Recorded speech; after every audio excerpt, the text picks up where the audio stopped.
Welcome back to our weekend special, where we unpack the European news circus and ask ourselves, is this reality or just a very elaborate comedy show?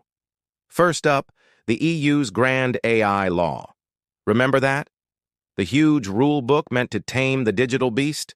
Well, it seems they've hit the pause button. Apparently, big tech companies complained so loudly that Brussels got a little nervous. It's like saying, we're building a fortress to protect everyone. And then a dragon comes along and says, hey, this fortress is inconvenient for me. And you reply, oh, okay, we'll just stop building it then. So the AI law is now on hold, like a Netflix series you start, but never finish. Next, our climate ministers gathered and had a genius idea. Carbon trading. It's basically Pokemon cards for pollution. If your country pollutes too much, you just buy emission credits from a greener country. It's a brilliant system where you can still damage the planet, you just have to pay for the privilege. Maybe if you collect enough credits, you get a special climate champion badge. It's capitalism's answer to a guilty conscience. And speaking of climate, a last-minute deal was struck. How? With a truckload of exceptions and compromises. It's like a parent giving a lollipop to a screaming child just to get some peace and quiet. Every country that struggled got a little something extra. The deal is done, for now.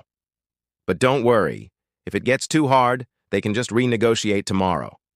The targets are like pizza dough, half-baked, stretchy, and completely flexible. Meanwhile, inside the halls of power, nationalists are taking over as presiding officers in several parliaments. Imagine the loudest, most opinionated student in the class suddenly becoming the principal. The debates have turned into verbal MMA fights. It's a constant chorus of, I'm right, immediately followed by 15 other people shouting, no, I am. Democracy in action, folks. To combat all the online noise, the EU is setting up a Center Against Disinformation. Yes, a dedicated team to tackle fake news, memes, and your uncle's wild Facebook theories. It sounds like a Hogwarts department for professional fact-checkers, their mission codenamed Ministry of Truth. I can just picture them starting their day.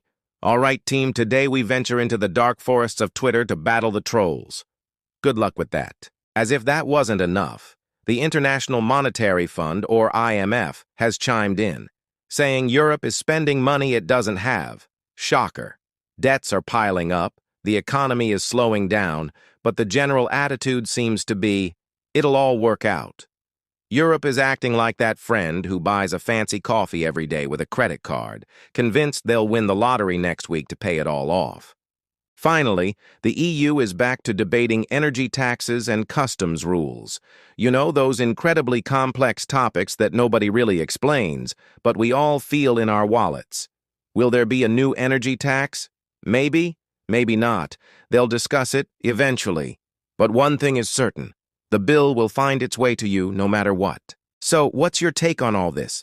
Is Europe actually solving problems, or is it just a masterclass in keeping everyone busy? Let us know what you think down in the comments. Thanks for tuning in, and if you enjoyed this reality check, don't forget to like, subscribe, and hit that notification bell for more. See you next time.